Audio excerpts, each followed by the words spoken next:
Hello and welcome to Little Woolly Things. Today is going to be a little bit different just because I've had some challenges getting around to recording this week. Normally I record my podcast on Tuesdays. However, this Tuesday the kids decided they really wanted to go pick blueberries.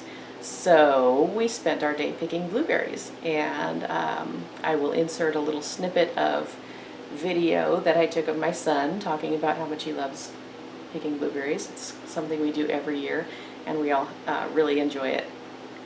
I got some pretty big ones in my lap. Mm-hmm. Do you like picking blueberries? Yeah. While we were driving, I said that I liked walking around in the blueberry fields. Why? I just like to. Just like to walk around picking blueberries. When I heard that we were going to pick blueberries, I was like, yeah. Picking blueberries is so much fun. Yeah. And then we get blueberries all winter long, huh?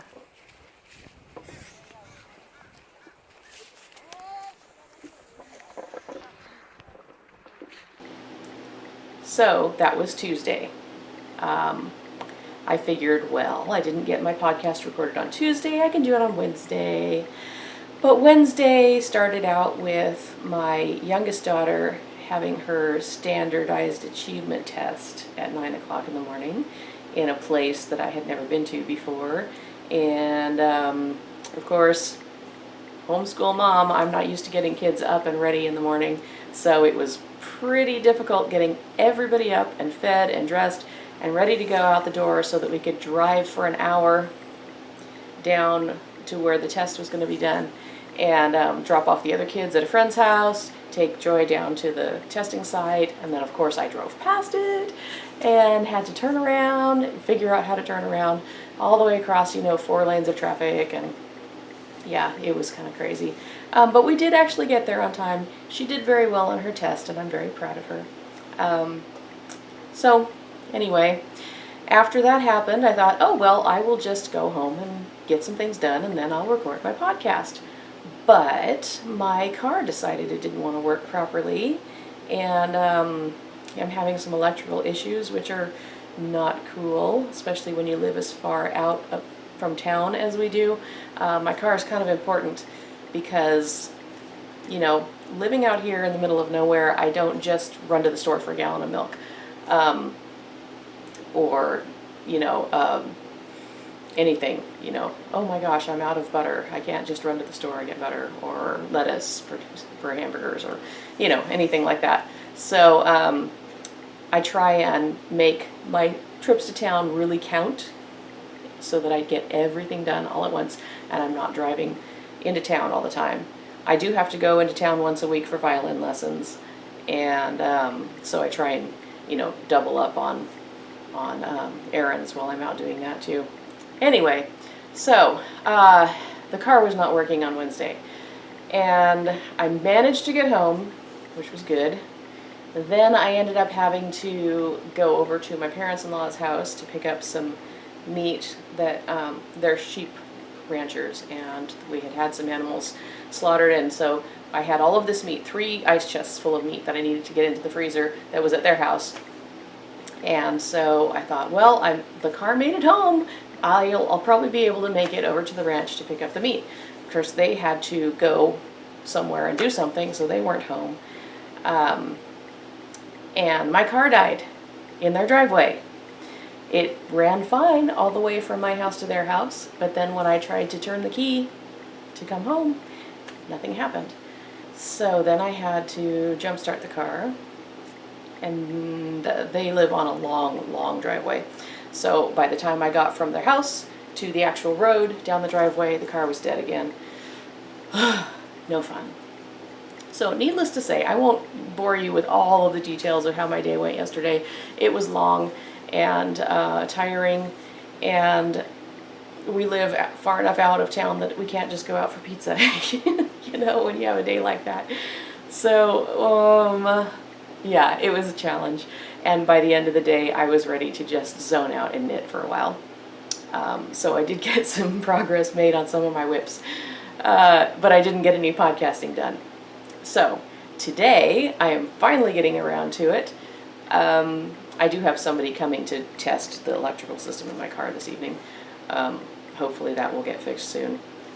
But for right now, I am going to actually get into this episode.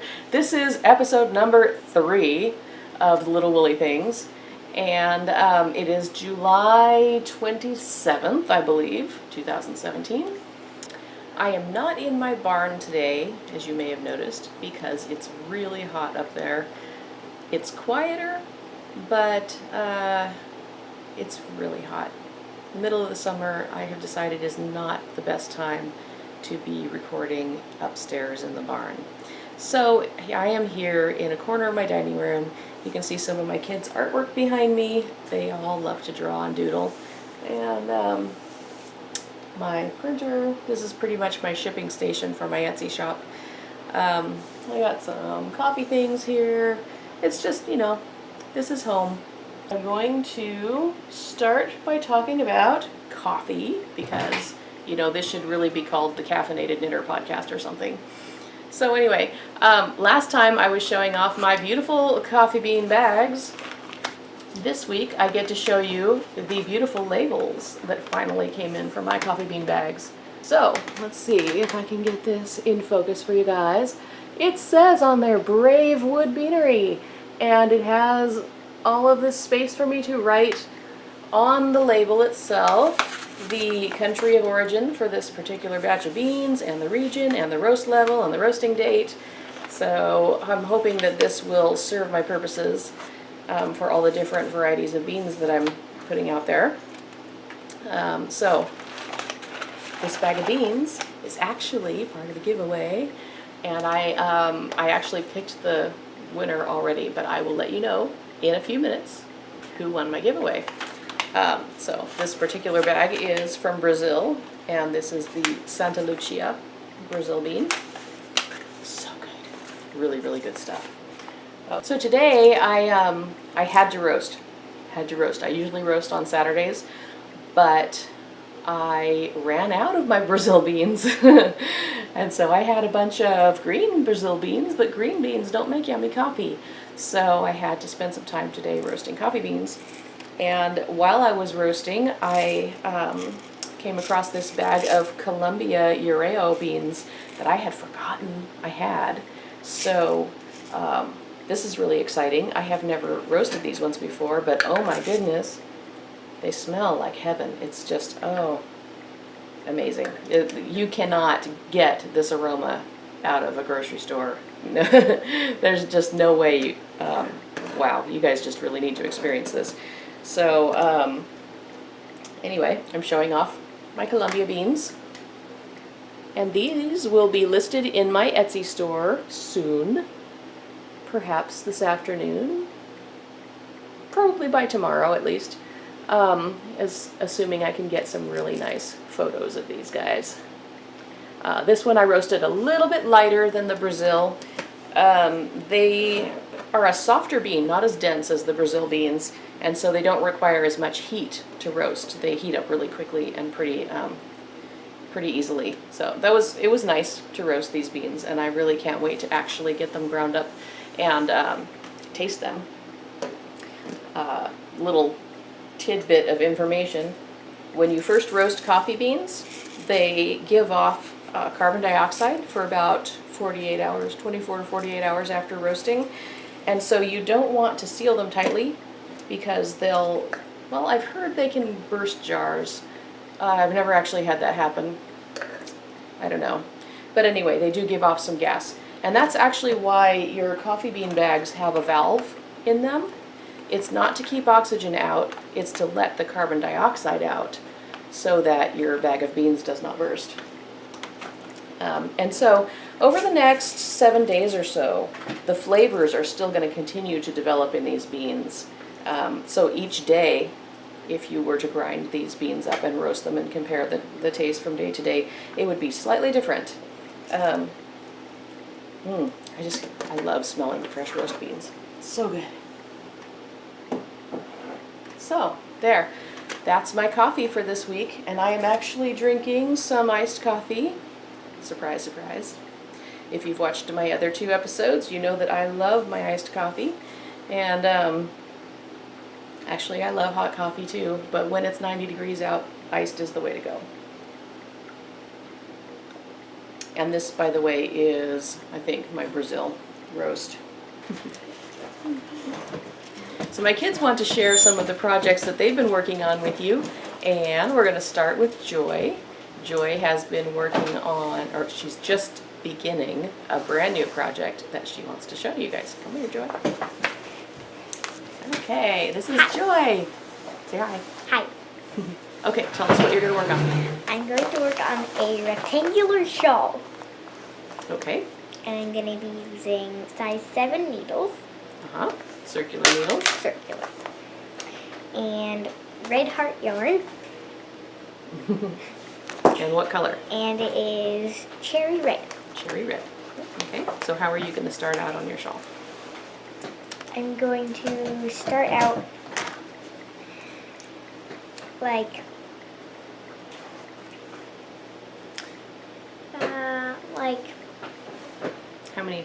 how wide do you think you want to make it? I want to make it that about That's like wide scarf. wide scarf. Yeah, if you want to make it a shawl, you probably want to be about 24 inches, right? 24. About 2 feet. Okay. And then what are you going to do? And I'm going to put tassels on it. Ooh, tassels are cool. Okay. Is it going to be all just a red, plain red shawl? Just red except for the tassels. The tassels are going to be a different color. Oh. Maybe a different shade. Ooh, cool. I have this idea. Okay. Are you going to show us your progress? Yes, next time. Next time. I Okay. don't have any yet. All right, thanks. Okay, and Elena's going to show off her project. She's got a pretty good start on already. Okay, Lainey. Elena's taller than Joy. Scoot back. Yeah. Okay. I have this sock. It's still on needles. Okay. And it's chocolate brown. And I think that is a washable wool in about a worsted weight. And you are using double pointed needles, right? Yep, set of 4 double points. Okay. And are you going to show us your project next time? Yep. Okay, cool. Those are my kids' projects. I'm so excited to have them learning how to knit and crochet with me. Okay, so I'm going to move on to whips. Last week I showed you my black and gray, no, I didn't show you my black and gray shawl because I was in the barn and the shawl was in the house and I talked about it, but I didn't actually show it to you. So because I was stress knitting last night, I actually got all of my edging done on this shawl that I've been working on. And it hasn't been blocked yet, and it still has, you know, loose ends hanging out that I need to finish in. But the edging that I decided to do is this point lace. It's chevrons. I'll show you here. And if I stretch it out, maybe you'll be able to see the points a little bit. Chevrons with a little bit of some open yarn overs to separate them. And I believe I found this, I came across this in a stitch dictionary and they called it point lace. So that is my edging all along the bottom of this shawl. It has some wedge lace sections and some wedge garter stitch sections.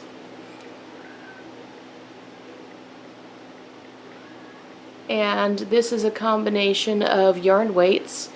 This gray up here is an Aran weight, and I did this sort of because that's what I had in my stash, but also because I was thinking that this heavyweight yarn would give some stability to the top edge of the shawl.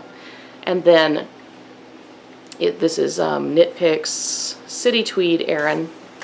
And then the finer yarn is Knit Picks Stroll. and it is one of their hand-painted colorways called Train Station.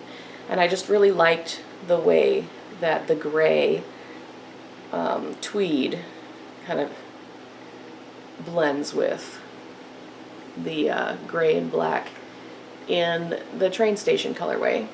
So this has been an interesting design to work up, because most of the time when you see lace charts, they're charted in a square shape.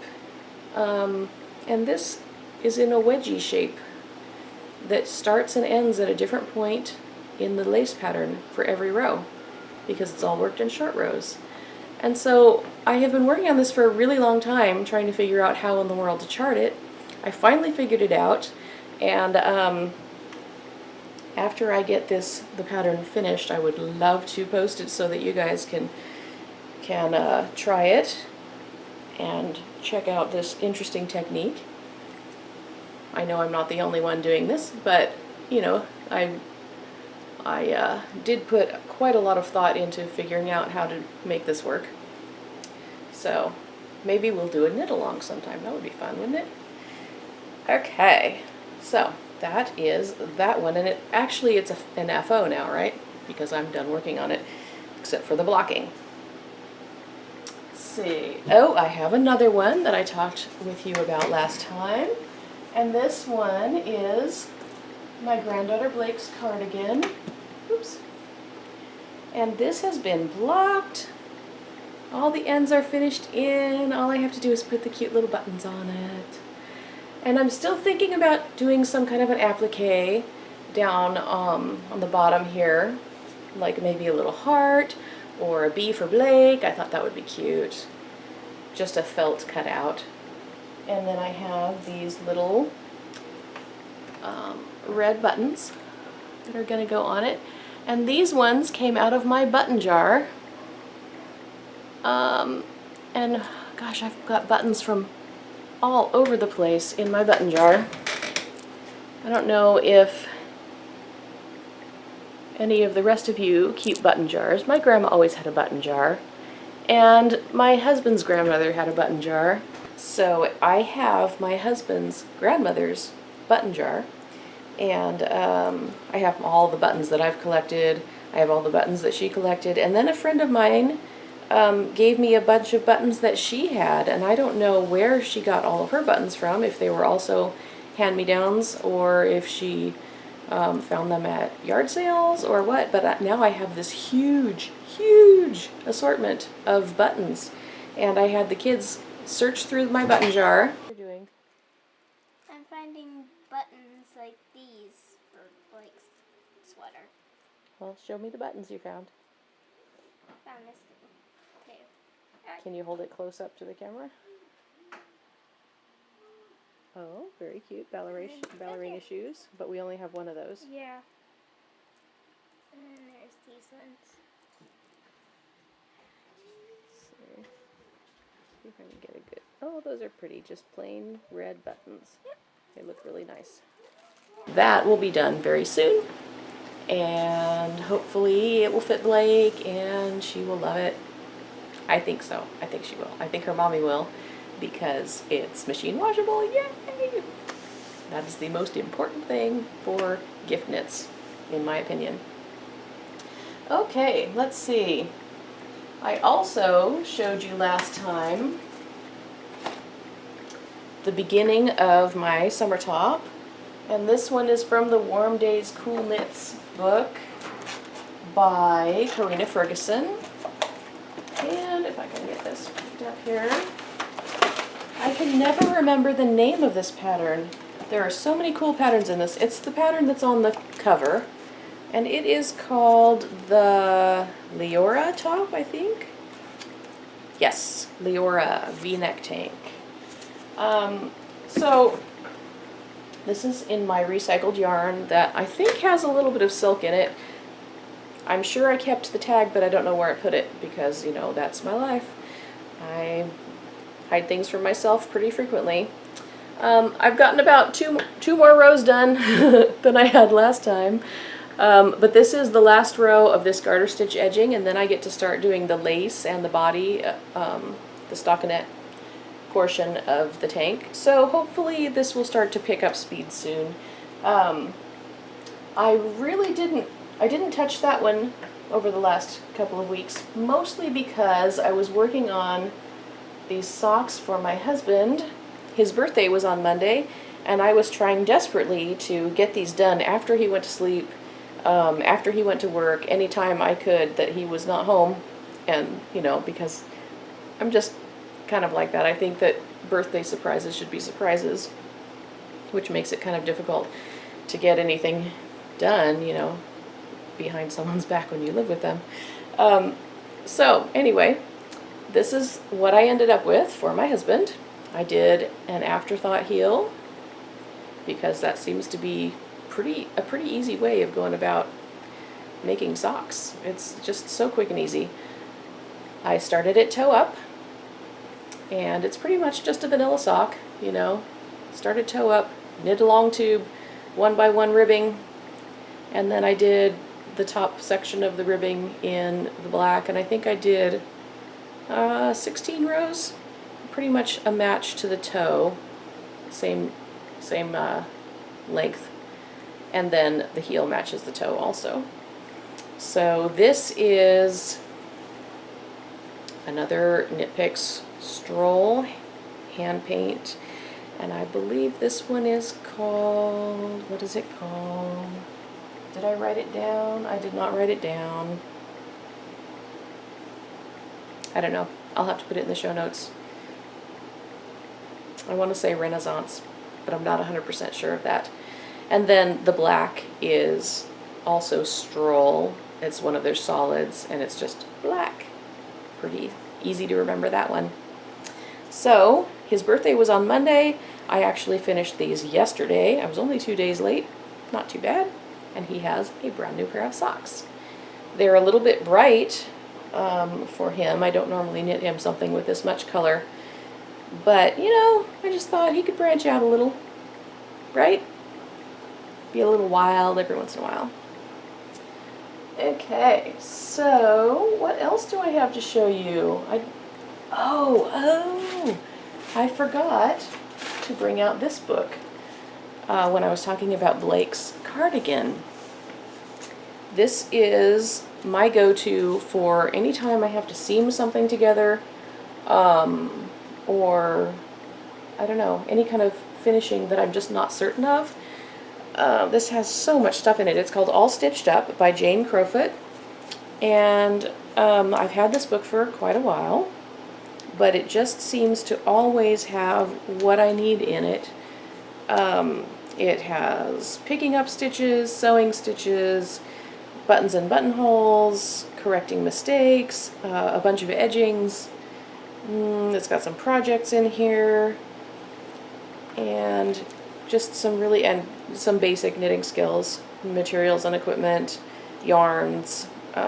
It's just a really good resource for someone who is knitting all on their own, you know, maybe out in the boonies, kind of like I am, without a knitting group to knit along with, or somebody close by to ask questions of. Of course, now we have YouTube and all the fabulous knitting tutorials that are on YouTube. It's just amazing, that resource. When I bought this book, that was not available, but I still go to it sometimes for things like, you know, having to stitch up shoulder seams, or yeah, that's what I worked it for, or looked up for Blake's Cardigan, the side seams, the shoulder seams, and I'm super happy with following the directions that were in here and how nice and professional my seams turned out, professional looking. So that's awesome. Very useful resource. So the next thing I have is giveaway! Yay! Last week I announced a giveaway, and I am going to be giving away this Parker colorway by Knitting, and it is a DK weight, machine washable. It says squishy 100% superwash merino. Isn't that nice? the blues and yellows and teal in there. Awesome. So that is part of the giveaway, and a 7-ounce bag of coffee beans is the other part of the giveaway. You can, the winner can send me your mailing address and your choice of either the Brazil Santa Lucia or the Colombian beans that I just roasted today, the Columbia Urrao. So, without further ado, I used random number generator while I was off camera because I didn't want to be fiddling with my phone while recording, because you know that's when something is not going to work right, is when you're on camera. So I did use a random number generator. I wrote down everybody's names who entered in a list right here. Random number generator gave me number 3, and number 3 was Toys of the Past, and she is my friend Holly, who lives up in British Columbia. Hi Holly! You won! Yay! I'm so excited! But I don't have your mailing address. So, as I said, send me your mailing address, and you can either message me on Etsy or my email, which is Wendy, W-E-N-D-E, @kleinart.com. Anyway, yes, I'm sure that I will get in touch with you, or you will get in touch with me, and you can let me know how to get that to you, and let me know if you want the Brazil coffee beans or the Colombian, and I will ship them to you right away. Yay! It's so exciting. I love giving away stuff. Okay. Now, my next and very last thing is my call for test knitters. I called for test knitters for my All Aflutter top last time, and I still could use a couple people to try the medium size. So if you would contact me either in the comments below or message me on Ravelry, or you can email me, of course, Wendy@kleinart.com. Let me know if you are interested in test knitting the pattern for me, and I will get a copy of it to you right away. I would like to have them done by September 30th, if that is possible, although I could stretch that if necessary. So, but I really would love to have someone test knit all 3 sizes, so that I'm sure that all of the numbers are going to work. I'm pretty sure, but you know, it's better to be safe than sorry. Okay, so that is my episode for today. You can message me on Facebook. You can catch me on Instagram. You can message me on Ravelry. You can follow my blog at littlewoollythings.com. So many ways to find me. And if you need to contact me personally, of course, there's my email, or you can leave a message down below. And please hit the subscribe button so that you can follow all of the goings on here at Bravewood, and all the little woolly things that are happening. So thank you so much for sticking with me and watching, and I will see you next time. Bye!